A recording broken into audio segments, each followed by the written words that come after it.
here today to tell you a secret, but not any kind of secret, the ultimate secret of success, wealth, and happiness. And guess what? For that, they gave me 12 minutes. That's a challenge, doesn't it? In fact, as a professor, I could be quite politically correct and say, well, what's the best talent you can have for success? Hard work, intelligence, skills, especially soft skills, my business, of course. But in fact, tenacity could be an interesting element too. But in fact, it's not the case. Just have a look around the persons all around you. Think about the person that you consider the most successful in their life and the happiest person in their life. Most of the time, they are sharing two basic ingredients. The first one is generally perseverance. That's well known. But the second one is a little bit more tricky. It's probably luck. Yeah, luck. Luck in life. But of course, I understand that luck could sound a little bit strange to some person here. What do you mean by luck? Because there are many kinds of luck. The lucky break, for example, you know, the coup de chance, lucky break. I mean the sort of blind luck, you know, isolated luck. Something that happened just by randomness, you know, sort of coincidences of life. You win the lottery, congratulations. You bump in your best friend just by accident because you're in a street you are not supposed to be and you were thinking about him or about her just right now and you just, this is a sort of blind luck. But this is not the one we're interested in today. The most interesting luck is the recurrent luck, you know, the long-term luck. What I like to call the lucky flow. I mean the fact that there are some persons all around, they seem to have luckier life than others, just because they are more often than average finding the right person, the right people, the good information, the interesting opportunity, etc. Just not once or twice or three times, but so many times along the life. The question is, are these people gifted by something? Or is there another idea? Is there another explanation? My idea is that luck is an aptitude, but not any kind of aptitude, an aptitude that can be developed. You can learn to be lucky.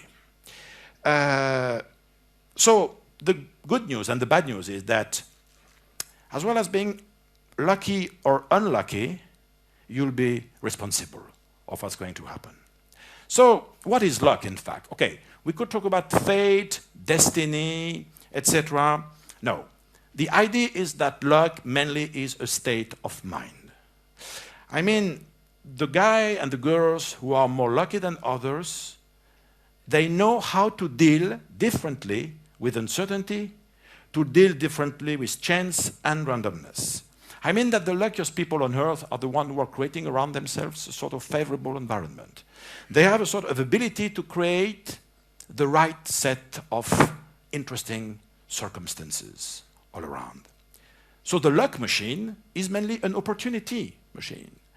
And it's an attitude and a behavior, probably. So what's an opportunity, in fact? Maybe your life is full of opportunities. Being here today, for example, could be one. At least it's one for me. By definition, an opportunity is an event, but with a very special event. Most of the time, an opportunity is an event that is both unexpected and providential. You need to have the two conditions. And due to the fact that this event that's happening in your life is providential and unexpected, it's just creating right now a new window of possibilities, a new window for action, a new window for opportunity. There are in fact three kinds of basic events in our lives that can create opportunities. The first one is definitely encounters. You are at a party with friends, in a dinner.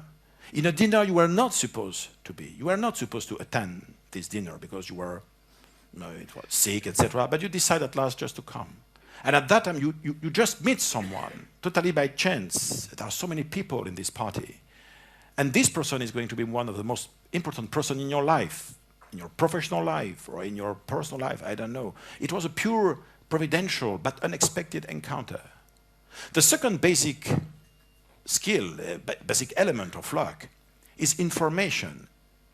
You are thinking about launching a business in Russia, for example, and you are really in search of a certain type of name. You are finding a partner, and you can't find the right information, even on internet. It's it's really upsetting. And you are in a plane, and today, just unfortunately, you can't find the newspaper. So you are, just like this, looking at the magazine in the rack in front of you, and just start to read. And there is just an article about Russia with the name of a guy or someone who is the one you were expecting. You never read this sort of magazine.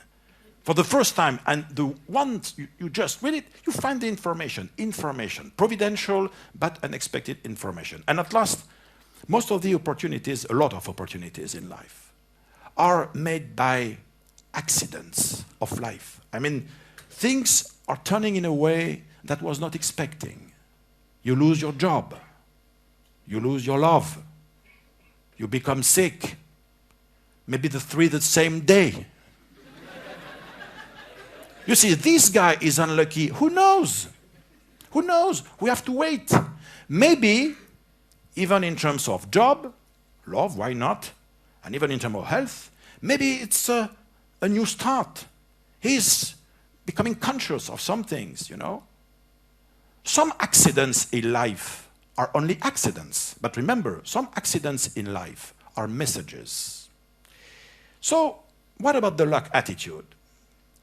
Very often my students told me, okay, but professor, could you promise that if we practice your secret of luck, we'll be luckier people? I can't. I can't do that, but I can promise one thing.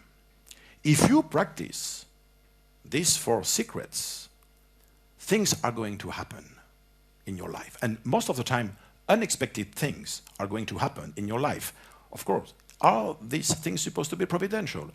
This is your business, Even in the luck dynamics, you have to do your part of the pathway, your part of the story. So, which are these 4 secrets? The first one is definitely intention. It's impossible being lucky without a mental target finder, that is tuned toward the right objective, the right purpose, the right ambition, the dream, etc. Intention means that you must program yourself all the time. Programming yourself by thinking about your projects, by reading, learning new things, trying to master new areas and fields of knowledge, programming yourself. What do you really want? And in fact, by thinking, which type of reality are you attracting now through your intention? The second element is receptiveness. It's impossible being lucky if you are always, focused, concentrated on your work. No, luck requires to be open to the world. If you are not open, how is it possible to meet someone new, to find the information, etc.? No, receptiveness, openness, being open to the many possibilities of life, being aware, trying to work with a personal attention directed toward the outside world. The third element for lucky people is their ability to recycle things, and especially to recycle bad things. Most of the lucky people in the world, sometimes they have bad luck. There are problems, hardships, drawbacks, failure. Things are going wrong, unfortunately. But the problem is that for them, it's only raw material of a special kind, of course. We have preferred all to have only good things, but sometimes things are not so good. But it's raw material. Raw material means that through this bad event, I'm going to transform that by trying to meet new people, finding new information, exploring new territories. In fact, luck definitely is not to be found in what happens. It has to be fun in what you make with what happened. Luck is not an event. It's how you react to this event on the long term, you know, when we talk about this lucky flow. And the last is connection. Connection because, in fact, luck hates loneliness. It's impossible to be lucky alone. I don't know, you know, if life is a stock exchange, but life could be a luck exchange. I mean that one of the best ways to be connected is to represent a lucky break for someone else. If you want to attract interesting people, first try to be attractive. If you want to be lucky, first try to be a luck yourself for someone else. This is probably one of the secret of the secret, helping others to reach their goal, representing an opportunity. If you want to find opportunities, first try to be one. And after that, maybe things are going to happen. You know, there is a common point between love, knowledge, and luck. They all have to flow around, represent a sort of undercurrent that is passing from one human being to another. And under these conditions, things are going really okay. You know, luck is not a gift. Luck is not a sort of a strange mechanism. It has nothing to do, in fact, with randomness, probably. Even if randomness could represent a sort of basic material sometimes in our lives. Mainly, it's a state of mind, and because it's a state of mind, it's a discipline. And the first step is, the first way to create opportunities is to be one. I told you that. Be a source of luck for someone else, and try all day long being a lucky break for other people. And remember, in fact, the final idea is very simple. Your life will be as lucky as you will make it. And this last idea, believe me, worth spreading. Thank you.